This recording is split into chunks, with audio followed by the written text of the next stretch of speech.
The church bells tolled gently over the sunlit town of Fairview, their melody cascading through the crisp spring air. Inside St. Jude's Cathedral, rows of guests adorned in elegant pastels waited with held breaths, faces glowing with the anticipation of a love story's grand finale. At the front of the aisle, surrounded by white roses and golden drapery, stood Ava Monroe, a vision in lace and pearls. Her eyes sparkled with the kind of hope only a woman on the cusp of forever could know. But time ticked on. The murmurs began softly, then grew into waves. The groom, Jordan Blackwell, heir to the Blackwell Industries fortune and one of the country's most eligible bachelors, was missing. Ava's heart pounded, not just with the rhythm of nerves but with the aching uncertainty clawing at her chest. She turned to her maid of honor, who gave her a trembling smile. Her mother, seated in the front pew, stared at the entrance doors with furrowed brows, gripping her husband's hand. Then came the whisper that shattered her world. "He's not coming." A hush fell over the cathedral as the officiant solemnly confirmed the unthinkable. Jordan had left a message.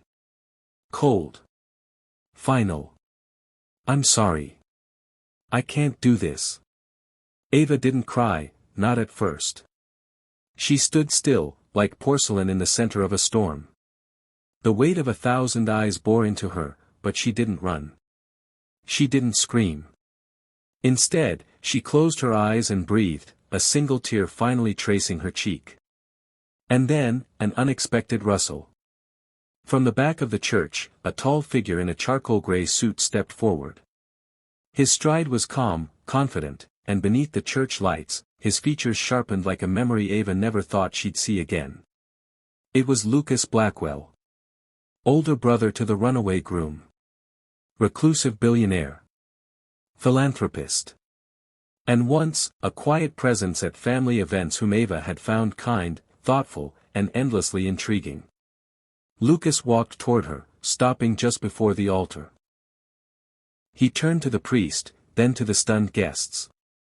"Jordan has made his choice," he said clearly, his voice low and steady. "But I will not let this woman be humiliated, not today, not ever. Ava Monroe, I know this is sudden, and you owe me nothing. But if you're willing, I will marry you. Not out of pity, not out of obligation, but because I have watched you from afar and admired your strength, your kindness, and your heart. I cannot stand by and watch you be broken when I know I would cherish you." A gasp rippled through the congregation. Ava's knees trembled. Her mind whirled. Was this some cruel joke? Some last-minute rescue staged for spectacle? But when her eyes met Lucas's, she saw no trace of performance. Just sincerity. And, unmistakably, love. She remembered the time Lucas had helped her carry books at a Blackwell family gala, the way he had listened intently when no one else cared to talk about her nonprofit work. She recalled the gentle emails he sent when her father passed, and the donation that quietly appeared under her charity's name. This wasn't new. It had always been there. Ava took a breath, then nodded slowly. "Yes," she whispered. "Yes."